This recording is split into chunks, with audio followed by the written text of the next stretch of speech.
Good day to everyone. I am Czarina Viaña and I will be presenting our research paper on online retail therapy, a coping technique affecting consumers' subjective well-being.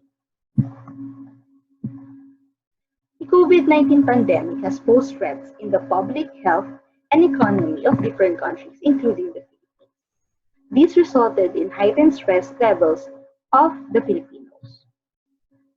Based on the transactional model of stress and coping by Richard Lazarus and Susan Folkman, individuals appraise stressors and then perceive stress goes through coping to overcome it. After this, they reappraise the effect of coping strategy that they use. Researchers have studied positive and negative types of coping to manage their stress. However, despite the availability of several studies on coping with pandemic-related stress, emotion-based coping strategies that focus on consumer behavior during the pandemic are limited. One of the understudied consumer behaviors is retail therapy.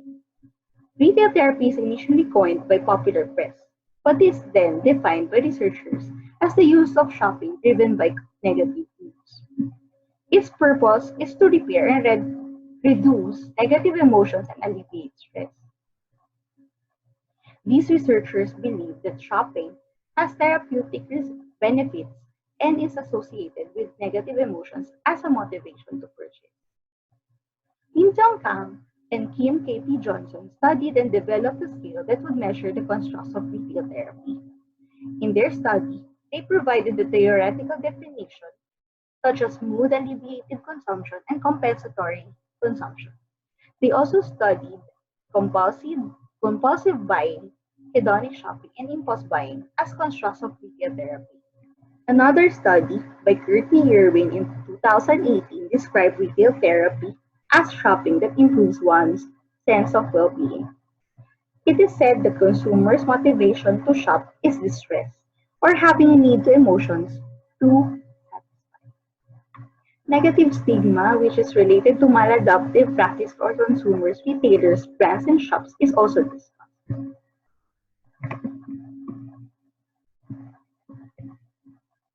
Leonard Lee and Tim Butler concluded the positive relationship between shopping and well-being.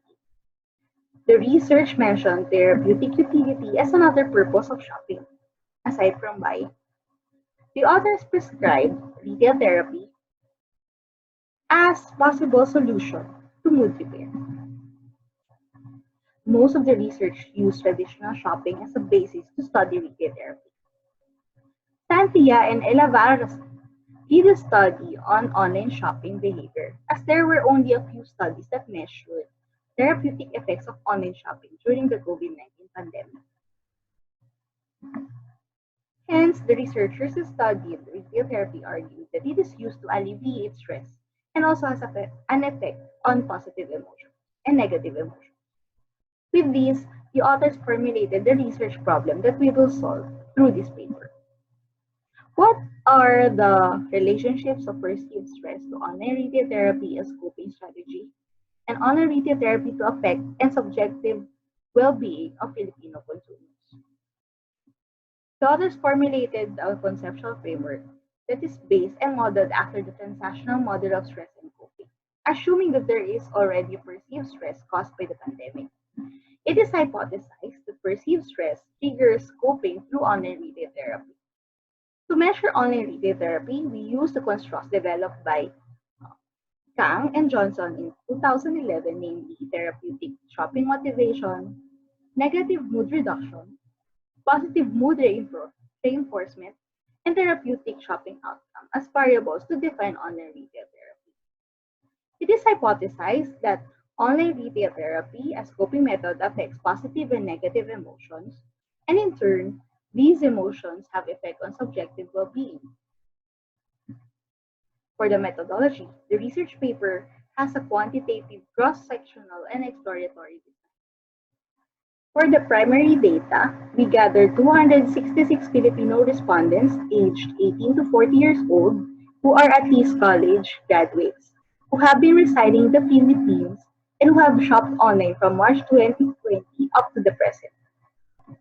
We use validated scales measuring perceived stress through perceived stress scale or PSS, retail therapy through retail therapy scale, affect through negative affect, positive affect scale, and subjective well-being through temporal satisfaction with life scale.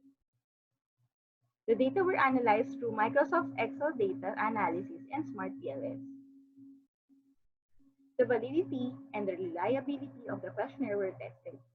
The convergent validity and the discriminant validity was proven, as well as the composite reliability and internal reliability.